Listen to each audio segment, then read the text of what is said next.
Good morning and welcome to part 5 of Advanced Persistent Threat.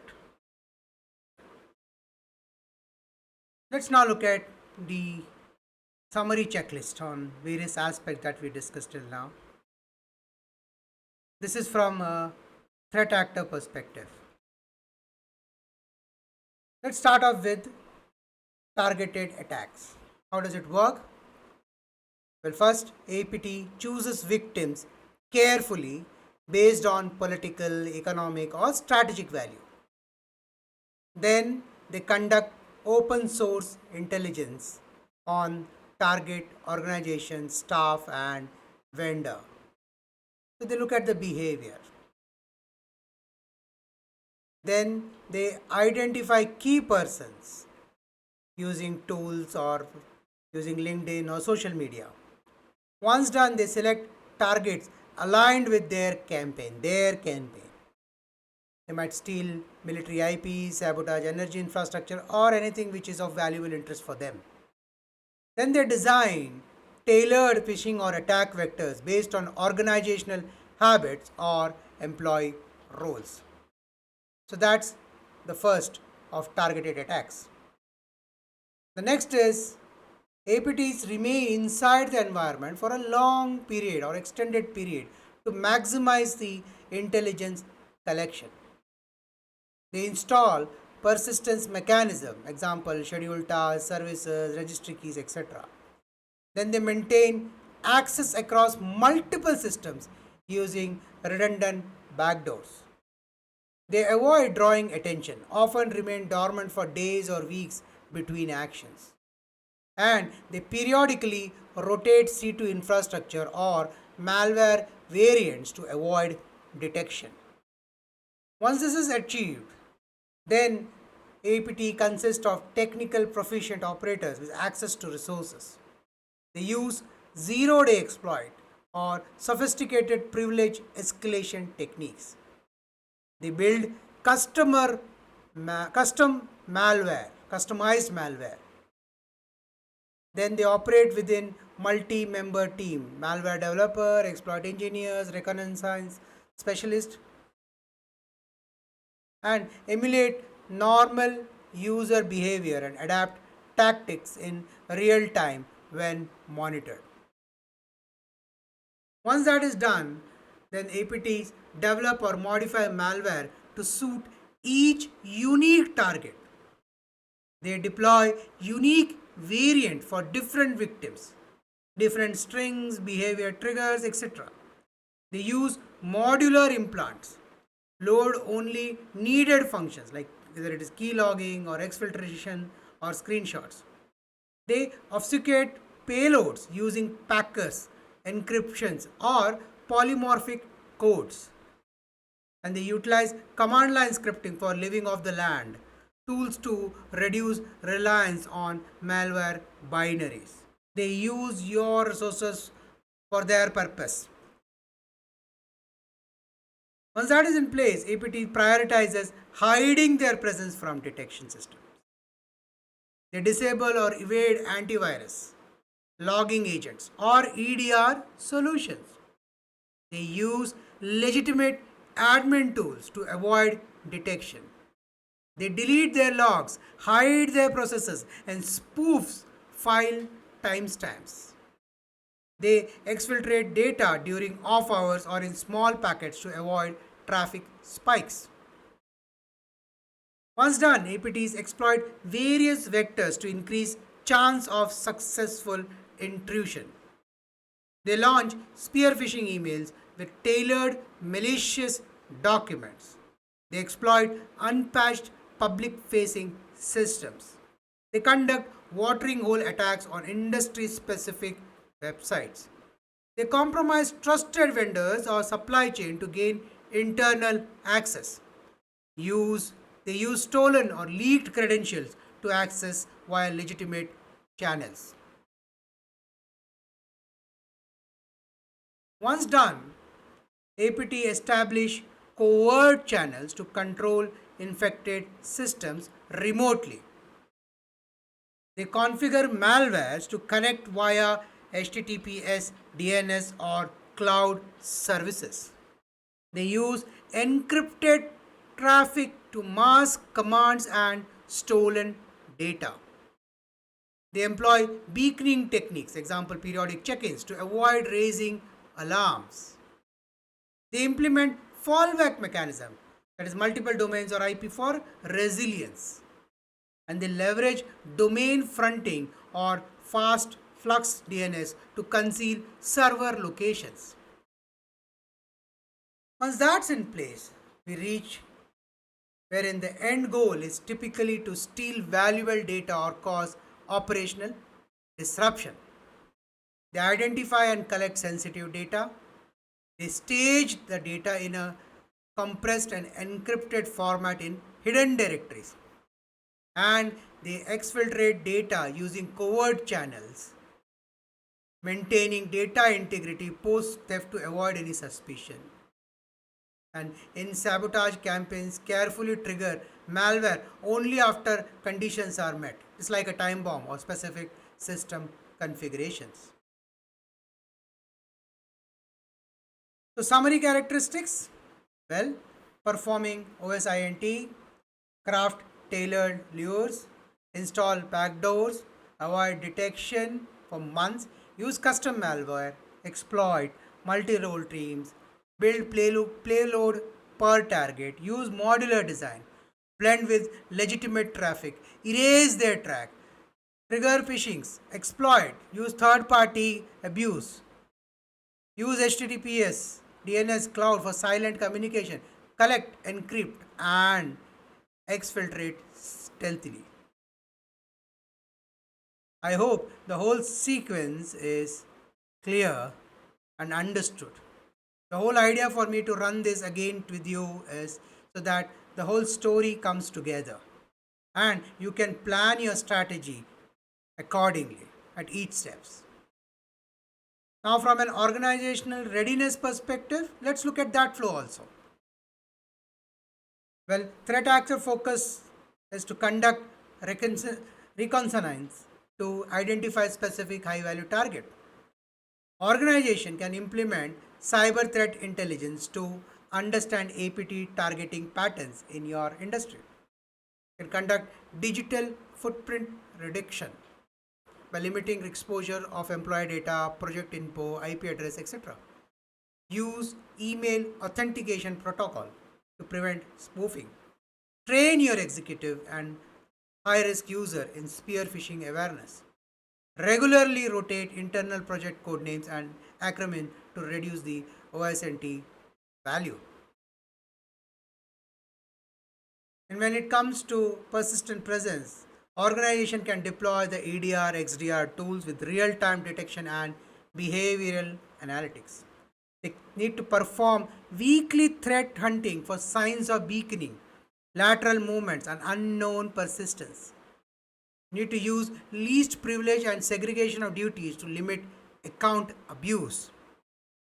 You need to audit and rotate service account, admin credentials, and SSH keys regularly. You need to also implement automated change detection for scheduled tasks, registry keys, and startup scripts. Once this is done, we need now move focus on what organization can do on resources. Well, you can adapt to start with the MITRE attack based detection rules to detect adversary tactics and techniques. The MITRE attack has been, there is a detailed video on that. You can use that as a reference to start your understanding on that subject. Once that is done, then you can subscribe to APT threat feeds and TTPs, tactic, techniques, and procedures from vendors like Mandiant, CrowdStrike, or Certain. There are many more today available. Once that's there, you can conduct red team, purple team exercise simulating APT intrusion. You need to invest in cyber range training for internal security teams to simulate real world threats, and need to establish an APT response playbook as part of the incident response plan. From a malware and toolkit perspective, organization needs to deploy and make it mandatory, deploy sandbox based email and web gateways to analyze unknown executables. You need to use memory analysis tool during forensic for fileless malware detection. You need to enforce application whitelisting and block unassigned executables. You need to integrate the YARA rules and custom indicators for compromise into endpoint and SAM tools. And you need to restrict and monitor macro usage, PowerShell scripts, and living off the land binaries. Once that is in place for stealth and aviation, organization can enable full logging and log retention. Then implement network segmentation to limit east-west movement, that is lateral movement. You need to use deception technology to detect abnormal access. Here we are talking about honeypots, honey tokens, etc. Need to perform regular test and validate SIEM alert rules for stealthy activity indicators. Need to enforce time-based and location-based access policy. Once that is in place, to address your multi-entry point, organization can conduct regular phishing simulations and user awareness program. You need to maintain a rigorous patch management process for all internet facing system to start with. While you need to do that for the whole organization, start with the most sensitive one. You need to require MFA for all remote VPN, cloud and admin access. Need to perform third-party risk assessment and require vendor compliance with security standards. You need to monitor anomalous login pattern and geolocation-based anomalies. Against the command and control communication, organization can implement TLS decryption and deep packet inspection on outbound traffic. Post that, you need to monitor DNS traffic for anomalies. Use AI and ML driven NDR, that is network detection and response tools, to detect stealthy traffic. You need to geoblock or sinkhole known malicious domain and IPs. You need to maintain a threat intelligence backed C2 block list updated in firewall and proxies. The last is on data theft and espionage. Organization can deploy DLP solutions across endpoints, emails, cloud apps. Need to monitor for file compression, encryption, and staging activity in unusual locations. Need to track sensitive file access patterns. And then apply zero trust principle. Assume breach and verify every request. Use the user and entity behavior analytics or UEBA to flag insider or compromised account behavior. In summary, you have targeted attacks, persistent, skilled adversaries, custom malware, stealth and evasion, multiple entry point, C2 channel and data theft are the characteristics of APT. In response, you have a plethora of things that can be done. That's on the screen. You can break this as an individual item, compare against your own and see what's missing, and those which are missing, check for relevance, and those which are relevant, you need to put out a strategy as to how are you going to achieve those. Let's look at mapping your APT characteristics against cyber kill chain phases.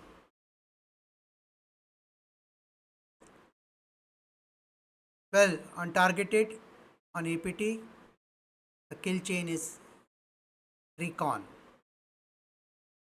This is where APT begins by carefully selecting and studying their victims using OSINT, social media, and infrastructure profiling to tailor attacks. The next is long-term operation. It's an entirely full kill chain, especially C2 action to on objective.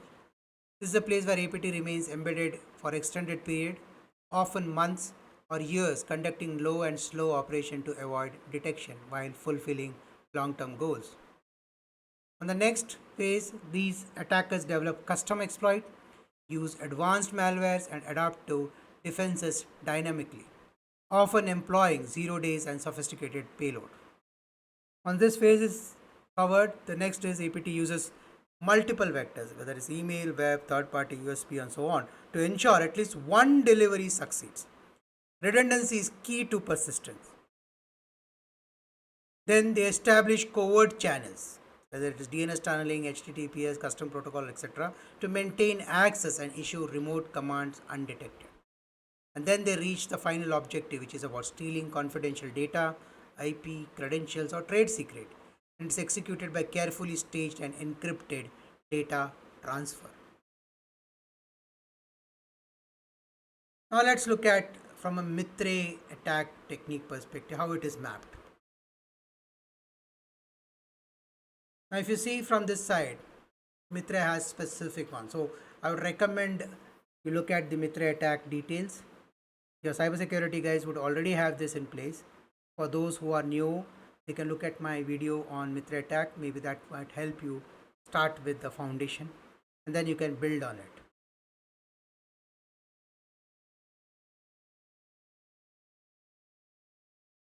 Now, what are the challenges? Blending in. APT mimics normal user behavior. That's the first challenge. It's a signature based antivirus often fail when it is an APT attack because they customize the tools. Once in, they hop between systems to escalate privileges. They have lateral movement. They use unknown vulnerabilities and are hard to block because it is not known. Generally, the zero-day exploit. Generally, they are the one to first identify because of the resources that they have, because of the skill set, the technology they use. Do remember, this could be nation state, well funded, well organized.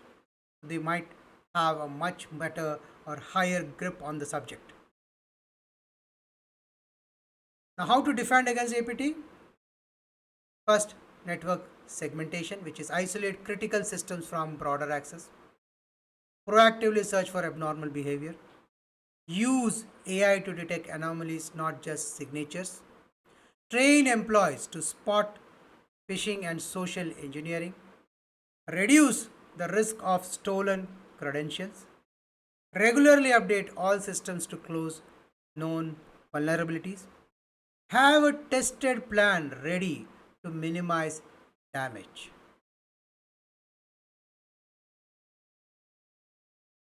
Some of the key frameworks that you can use. MITRE attack, a knowledge base of APT tactics and techniques. NIST SP 853 or 800-171. It's a US cybersecurity control for APT protection. Cyber kill chain models the stages of an APT attack. YARA rules, tools to detect APT signatures and behaviors. What's the future of APT?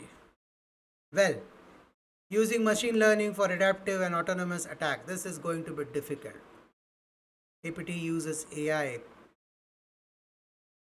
So, you need to be up in the game. You need to know this space. They are now targeting software providers. Think about it. The patches that you get, if that is attacked, you are compromised. The supply chain is destroyed if they want to. They are exploiting weak configuration or access tokens when it comes to cloud and SaaS. There are espionage as a service. Think about it. It's now a service. Mercenaries hacker group offering APT services to the highest bidder. Now let's look at a board level overview of Lockheed Martin cyber kill chain model and outline key organizational defensive strategies for each phase of to strengthen enterprise cybersecurity posture against advanced persistent threat.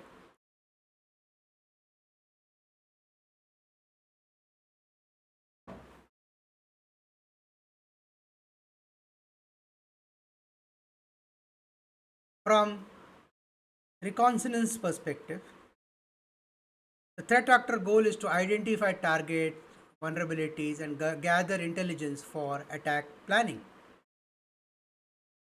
The CISO level defense summary should be to conduct regular external surface scan, and OS&T audit. Implement who is privacy, DNS logs, monitoring, and web server activity analysis. You need to train employee to limit exposures on LinkedIn, social media, etc. Establish honeypots and deception assets. Use threat intel feeds to monitor mentions of the organization. Impact: it minimizes visibility to adversaries and reduces chance of targeted attack. On the next phase, that is weaponization, CISOs need to enforce macro and script restriction, deploy sandboxing for attachment analysis, filter email and web content to block known risky formats, educate staff to recognize suspicious files, leverage antivirus, EDR, and behavioral monitoring. With this, you will disrupt attackers' ability to craft and deliver custom malware payloads. At a delivery stage, CISOs can implement secure email and web gateways, can block high-risk file types and obfuscate attachments, can restrict removable media usage, use CSB tools for cloud application oversight, simulate phishing and educate workforce. With this, the board can ensure they are blocking most of the common malware's entry vectors, including phishing and drive-by downloads. When it comes to exploitations, the CISO's directions can be to establish a rigorous vulnerability management program, harden the endpoints with ASR, DP, ASLR, and secure configurations, disable unused components and script engines, monitor endpoint behavior with EDR and SIEM, and enforce least privilege access. With this, you ensure a reduced successful exploit attempts and provide early warning of malicious activity. Now, when it comes for installation phase, the CISO's direction can be to deploy application allow listings, restricting use of tools and privilege elevations, monitor registry changes, task creation, and new service deployments, enable EDR with real-time scanning, and disable local admin rights and enforce MFA. With this, the board can ensure they are able to prevent malware persistence and long-term system compromise. From a command and control perspective, the CISO's instructions or direction could be to restrict outbound traffic via proxies and firewall rules, monitor DNS and HTTPS for anomalies and beaconing patterns, use SSL inspection and block anonymizer, integrate threat intel for domain IP block list, and deploy deception asset to detect C2 attempts. With this, the board serves the attacker's control channels and limit lateral movement. When it comes to action and objective, the CISO can provide a direction or instruction on to use DLP and UEBA to detect and block data exfiltration. They can give direction to implement immutable backups and isolate recovery system, or restrict privileged access and enforce JIT and JEE, or monitor insider activities, mail access, and long-term espionage signs. They can run tabletop exercise and maintain IR playbook. With this, the CISOs can ensure they are protecting the core business data, ensuring recoverability, and maintaining operational resilience. From a recommendation perspective, you need to approve continuous investment in EDR, NDR, SOAR, and threat intelligence platform. You need to endorse zero trust and network segmentation for future state architectures. You need to mandate annual red team testing and biannual IR drills. You need to align risk appetite with board approved cyber resilience strategies. The outcome: you'll have an integrated kill chain defense posture, provides visibility, control, and resilience across the attack lifecycle, enabling timely detection, containment, and recovery from sophisticated threat. In summary, APTs are not just about hacking, they are a form of digital warfare. For students, start by understanding the tactics in MITRE attack and try labs with tools like Wireshark, Splunk, or Coco Sandbox, etc. There are many more. For experts, focus on integrating threat intelligence, zero trust architecture, and active defense mechanism. I hope this helps. With this, we have concluding all the parts. We have covered the agenda that we set out for. I would like to thank you all for the time that you have invested with me. I hope this has been useful for students, for experts, for the board, senior management. If there is benefit, do subscribe, do like, share with your staff or anyone who you think requires understanding on this subject. For students, take this as a start point. Do not, while it is detailed, there are many more which is not been covered, but you can use this as a start point. Hence, I would like to thank my guide, Shri Dagru and Professor Ekadanta. Thank you very much. And all my supporters. This is your host, Savit Vittal Salian. Namaskar.